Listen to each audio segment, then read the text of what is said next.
जय हिंद। Welcome to CUT concept minds. आज हम हमारे सीयूटी यूजी 2026 के लिए रीजनिंग का लेक्चर नंबर 2 करने वाले हैं, जिसमें हम कोडिंग और डिकोडिंग करेंगे। क्यों कोडिंग और डिकोडिंग? क्यों तो यार बेसिक से अगर एडवांस की तरफ जाएंगे तो ये सेकंड बेसिक्स में आता है क्वेश्चन। इसकी डिफिकल्टी बहुत कम होती है और धीरे धीरे आप सीख भी जाओगे। ऐसे ऐसे क्वेश्चंस करोगे तो आपके अंदर कॉन्फिडेंस भी आएगा। हर क्वेश्चन के हम 1 और 2 टाइप्स को यहाँ पे मतलब कोडिंग डिकोडिंग के तो वैसे 8-10 प्रकार हैं, जिसमें इस लेक्चर में हम 3 से 4 टाइप्स को देखेंगे और ये देखते 2-3 हम सॉल्व करेंगे। बाकी आपको मेन चीज ये है कि आपको ट्रिक या जो भी चीजें हैं समझाने की वो समझ में आ जाए, जिससे आप एग्जाम में क्वेश्चंस को कर सको। चलिए क्वेश्चंस देखते हैं।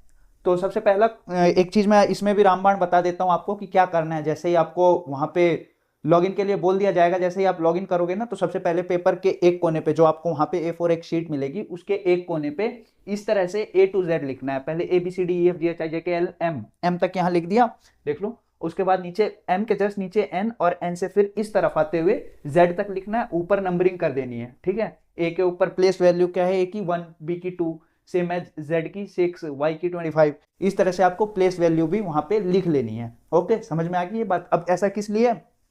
तो यार मान के चलो अगर 3 क्वेश्चंस भी आ गए, कोडिंग डिकोडिंग के 2 क्वेश्चंस भी आ गए, तो ये इकलौती इकलौती चीज जो है ना, ये आपको बहुत से तरह में हेल्प करेगी। इसमें क्या क्या चीजें हैं? तो प्लेस वैल्यू तो है ही सबके साथ में, उसके अलावा उसके अपोजिट जो भी लेटर आ रहा है, जैसे डी के अपोजिट डब्ल्यू आ रहा है, डब्ल्यू के अपोजिट डी आ रहा है, इस तरह की चीजें भी आपको उसमें देखने को मिल जाएगी, ठीक है। तो सबसे पहला काम ये कर देना है। इसके बाद आप क्वेश्चंस देख लेना, मैथ्स कर लेना, रीजनिंग कर लेना। किस तरह से क्वेश्चंस अटेम्प्ट करने हैं ये भी मैं एक वीडियो में बता दूंगा आपको, ठीक है। Mostly exams, not only CUET UG का, सीबीटी में जितने भी एग्जाम होते हैं ना, या अदरवाइज भी आप जो भी एग्जाम देते हो, तो उसमें एक इस तरह की चीज अगर आप करोगे तो आपके मतलब जो स्कोर हाई करने के जो चांसेस है वो बहुत ज्यादा हो जाते हैं। चलिए अभी देखते हैं। पहला क्वेश्चन है, सिंपल अल्फाबेट शिफ्टिंग होती है इसमें, ठीक है।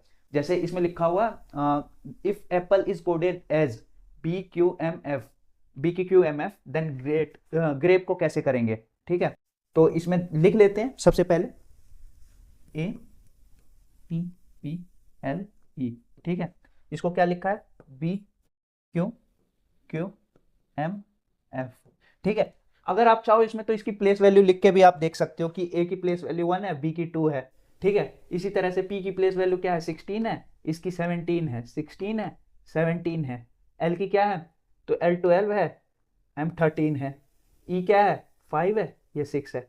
तो इसमें आपको एक पैटर्न देखने को मिलेगा कि नीचे +1 हो रहा है ना। यहाँ पे A पे +1 हो रहा है और सभी में ये चीज कॉमन है ना। ये चीज सब में कॉमन है ना। तो यही करा हुआ कि जस्ट उसके नेक्स्ट वैल्यू उठा के रख दिए। अब ग्रेप का पूछा है हमसे, तो लिख लो GRAPE। अब इसकी नेक्स्ट वैल्यू जो है वो उठा के रख दो, H। R की नेक्स्ट क्या है, तो S। A के नेक्स्ट B, P के नेक्स्ट Q, E के नेक्स्ट F, ठीक है। अब देख लो ये कहां पे लिखा है, HSBQF, HSBQF, ठीक है। बस सवाल सॉल्व, ठीक है। इतना कर दिया, आपके आपके 5 नंबर बन गए इतना करने पे, बस, है ना। तो इस तरह से ये 5-5 नंबर जुड़ के ही आपके जो भी मार्क्स बनेंगे, स्कोर करोगे उसमें जुड़ेंगे और फिर you will get your dream college, है ना भाई। चलो आगे बढ़ते हैं। दूसरा क्वेश्चन सेम टाइप पे है, हमने लिख लिया प्लेस वैल्यू, पहले से ही मैंने लिख रखी है। सेम आपको भी यही करना है कि एक ही चीज बहुत बार काम आती रहती है ना। तो इसको देखते हैं अभी। इसमें क्या है, ट्रेन को लिखा है TRAIN। ट्रेन को क्या लिखा है, VTCKP, ओके। अब इसमें कंफ्यूजन तो नहीं है? एक बार आप खुद से करके देखो, फिर मैं बता ही रहा हूं अभी, है ना। तो इसमें क्या हुआ है, +1 ना करके +2 करा है, ठीक है। जैसे यहाँ पे देखोगे T है, उसके बाद U छोड़ के V, तो यहाँ पे +2 है। R है, S छोड़ के T, तो +2 है ना, 1 2 1 2। तो इसी तरह से हमसे पूछा है प्लेन का, PLANE। तो अब प्लेन की प्लेस वैल्यू, प्लेन का क्या होगा कोड, तो P का क्या होगा, +2, तो 1 2। R, अब यहां देखो R से कौन कौन से शुरू है। अब जैसे R से जो 2 शुरू हैं वही आंसर हो सकते हैं, ये 2 गलत, ठीक है भाई। ओके, LMN, ठीक है। ओके, सो यहाँ पे आंसर में कुछ गड़बड़ी हो गई है यहाँ पे क्वेश्चन के, इसमें आगे देखते हैं अपन। खैर, ABCNOPEFG, ठीक है। तो RNCPG ये होना चाहिए था, पर यहाँ पे थोड़ा सा इन्होंने ऑप्शन गलत दे दिया है, तो सही आंसर ये होगा इसका। ओके बच्चों, आगे बढ़ते हैं, अगला क्वेश्चन देखते हैं। दैट इज कि दिल्ली को लिखा हुआ है EFMIJ, ठीक है, तो इसमें +1 ही करा हुआ है, अगेन देख लो, DELHI। ओके, यहाँ पे देखते हैं इस पे क्या लिखा है, EFMIJ।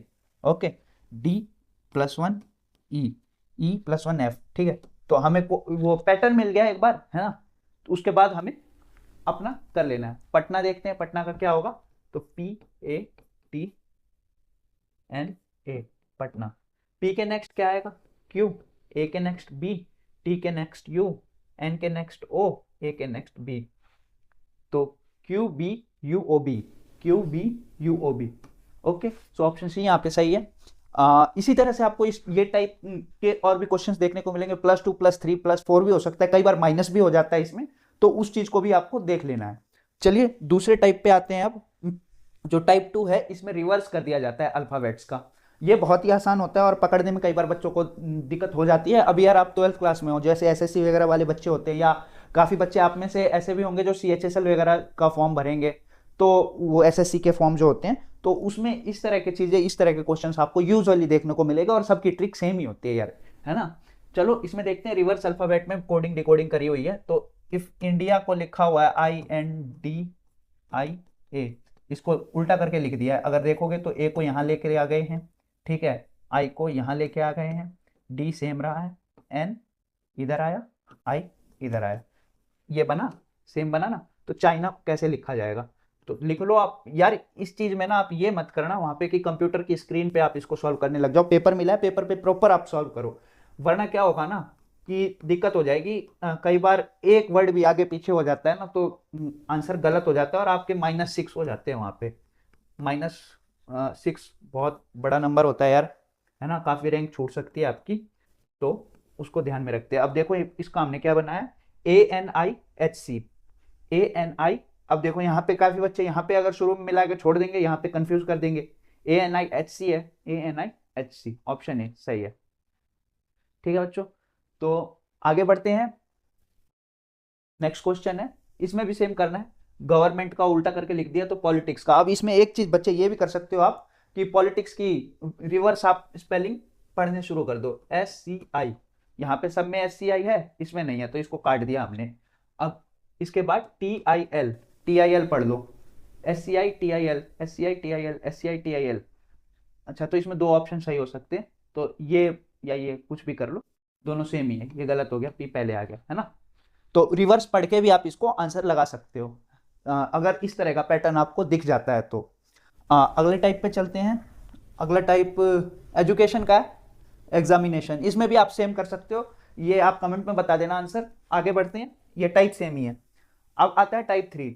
इसमें जो प्लेस वैल्यू होती है ना आपके लेटर की, वर्णमाला की, अल्फाबेट की, उस प्लेस वैल्यू को ऐड करना होता है। जैसे इसने क्या किया, CAT, कैट को 24 लिखा है, तो अगर आप कैट की प्लेस वैल्यू देखनी, इसमें अगर इस तरह क्वेश्चन मिले तो सबसे पहले आपको दिमाग जाना चाहिए कि प्लेस वैल्यू क्या है इनकी। C का 3 है, A का 1 है, T का 20 है, क्या बना 24। ठीक है, क्रैक कर लिया हमने इसका पैटर्न। दूसरा, अपने पैटर्न की संतुष्टि के लिए DOG भी दे रखा है इन्होंने, डॉग। तो डॉग की प्लेस वैल्यू देख लो, 4 + 15 + 7, ठीक है, ये क्या बना 26। ओके, तो हमसे पूछा है पेन का, ठीक है, तो पेन की प्लेस वैल्यू देखते हैं अपन, यहां पे देखते हैं, P16 + E5 + N14, ये आ गया आपका 35। हाँ, 16 + 14 30 + 35। यहाँ पे भी ऑप्शन नहीं है, चलो ऑप्शन सी सही है, 35 बना दिया हमने, ठीक है। ये थोड़ा बहुत हो सकता है टाइपिंग में मिस्टेक हो गई हो, तो उसको देखते नहीं है अपन, यहाँ पे समझने आए हैं कि समझ लेते हैं किस तरह से क्वेश्चंस को सॉल्व किया जाएगा। आगे बढ़ते हैं, इसी तरह का दूसरा क्वेश्चन देखते हैं। Book is 41 then read is, okay. So book का जोड़ लो आप, BOOK 2 15 15 और K की वैल्यू 11। ये आ गया 41, 15 दूनी 30, 2 32 और 11 43। ये यार यहाँ पे भी गलती कर रहे हैं, इसको देखना पड़ेगा। तो 43 इसका प्लेस वैल्यू है। रीड का इसी तरह से अगर आप देखोगे तो रीड का क्या बनेगा, R18 प्लस 5 प्लस 1 प्लस 4, ठीक है, 6 5 5 10 28, तो इसका आ गया 28, ऑप्शन सी। ठीक है बच्चों, आगे बढ़ते हैं। नेक्स्ट क्वेश्चन इज इंडिया का 37 है तो चाइना का, तो सीधे जोड़ दो, हमें तो पता है किस तरह से पूछा जा रहा है। तो China 3 plus H8 I9 plus CHI N14 plus A1, ठीक है। इसकी प्लेस वैल्यू आएगी 35, ठीक है यहाँ, हाँ ऑप्शन सी सही है। चलिए आज की वीडियो में इतना ही। अगर आपको समझ में ना आया हो कोई भी कॉन्सेप्ट तो बता देना, हम उसकी फिर एक अलग से वीडियो बना देंगे। इसके और भी टाइप बचे हुए हैं कोडिंग डिकोडिंग में, जिसमें प्लस माइनस होता है, ठीक है। फिर if pen is a book then book is what, ऐसे कर कुछ क्वेश्चंस होते हैं स्टेटमेंट बेस्ड। तो इस तरह के 3-4 टाइप और बचे हैं, उसको हम अपन नेक्स्ट वीडियो में कर लेंगे। और आज के लिए बस इतना ही। अगर वीडियोस अच्छी लग रही हो तो यार लाइक सब्सक्राइब कर दो, अपने दोस्तों में शेयर कर दो। सीयूईटी का एग्जाम बहुत करीब आ गया है, मई से एग्जाम है और फॉर्म भरने शुरू हो गए हैं, तो फॉर्म का देख लेना। बिना डॉक्यूमेंट ना हुए, मतलब अगर आपके पास मान लो आप किसी सर्टिफिकेट का वेट कर रहे हो जैसे ओबीसी, ईडब्ल्यूएस एटसेट्रा, तो उसको पहले अपडेट करा लेना। एक छोटी सी गुजारिश है क्योंकि आपके भले की बात है, ओबीसी का जो सर्टिफिकेट होगा ना, इस पे ज़्यादा ध्यान देना। इसकी वजह से मैंने बहुत बच्चों के एडमिशन कैंसिल होते देखे हैं, क्योंकि अगर आपने एक बार कैटेगरी फिल कर दी ना तो आप फिर जनरल वगैरह से compete ही नहीं कर पाओगे, आपको एडमिशन उसी कैटेगरी में मिलेगा, है ना। ओबीसी के 2 सर्टिफिकेट होंगे, सेंट्रल एंड स्टेट। और इसमें जो सेंट्रल वाला बनेगा ना, इसमें एजुकेशनल डलवाना जरूरी है। साइबर कैफे वगैरह वालों को भाई कोई मतलब नहीं है तुम्हारा एडमिशन हो या ना हो, वो फॉर एम्प्लॉयमेंट भी डाल देंगे, ठीक है। तो एजुकेशनल पर्पज से एडमिशन लेने के लिए हायर इंस्टीट्यूशन वाला उस तरह का सर्टिफिकेट बनवाना। 14-15 दिन में बन जाएगा भाई सर्टिफिकेट, तो बिना सर्टिफिकेट बनाए ये काम मत करना कि आप अप्लाई कर दो उसको। इसमें दिक्कत आपको होगी, साल बर्बाद हो जाएगा भाई, मतलब बहुत बड़ी चीज़ होती है 1 साल घर में बैठना, है ना, बुरा लगता है। स्टेट वाला जो होगा उसका भी करना है, ताकि आपकी जो अगर स्टेट यूनिवर्सिटी में आपको एडमिशन लेना है, suppose you are from Bihar है और बिहार से आपको दरभंगा यूनिवर्सिटी, मगध यूनिवर्सिटी, किसी यूनिवर्सिटी में एडमिशन लेना भाई, तो वहाँ पे आपको स्टेट का सर्टिफिकेट दिखाना पड़ेगा। सेम अगर आप बिहार से हो दिल्ली यूनिवर्सिटी में आना चाहते हो, आप यूपी से हो दिल्ली यूनिवर्सिटी में आना चाहते हो, तो वहाँ पे आपको सेंट्रल लिस्ट में दिखाना पड़ेगा आपका नाम, है ना। तो इसीलिए आपको कह रहा हूँ कि दोनों सर्टिफिकेट बनवा लेना, एजुकेशनल उससे, प्लस इन दोनों का ओबीसी एनसीएल जो होगा ना वो अलग अलग होगा, ओबीसी एनसीएल दोनों का अलग अलग होगा भाई, ठीक है। तो ये भी बनवाना अलग अलग से। तो आपको ओवरऑल 4 सब्जेक्ट, 4 वो हैं, मतलब सर्टिफिकेट बनवाने हैं। अगर किसी के पास ये दोनों है तो एनसीएल उसको रिन्यू करवा लेना आप, है ना। और ये किस लिए बोल रहा हूँ भाई, तो यार देखो बहुत से बच्चों का एडमिशन कैंसिल होते हैं, मैंने देखा है अपनी आंखों से। और अपलोड कौन सा करना है, तो भाई सेंट्रल वाला अपलोड करना, क्योंकि सीयूईटी के पोर्टल पे ऑब्वियसली बहुत, मतलब सेंट्रल यूनिवर्सिटीज में एडमिशन के लिए आपको ये सेंट्रल वाला जरूरी लगेगा। दिल्ली वाले जो लड़के हैं उनको दिल्ली यूनिवर्सिटी में एडमिशन के लिए दिल्ली स्टेट वाला लगेगा, ठीक है। चलो ये जानकारी किसी और वीडियोस में भी मैं अच्छे से दे दूंगा, और फॉर्म किस तरह से फिल करना है इसकी एक वीडियो डाल दी जाएगी आपके लिए, वहाँ पे आप वीडियो को देख के अच्छे से फॉर्म भर लेना। तब तक के लिए नमस्कार, मिलते हैं नेक्स्ट वीडियो में। जय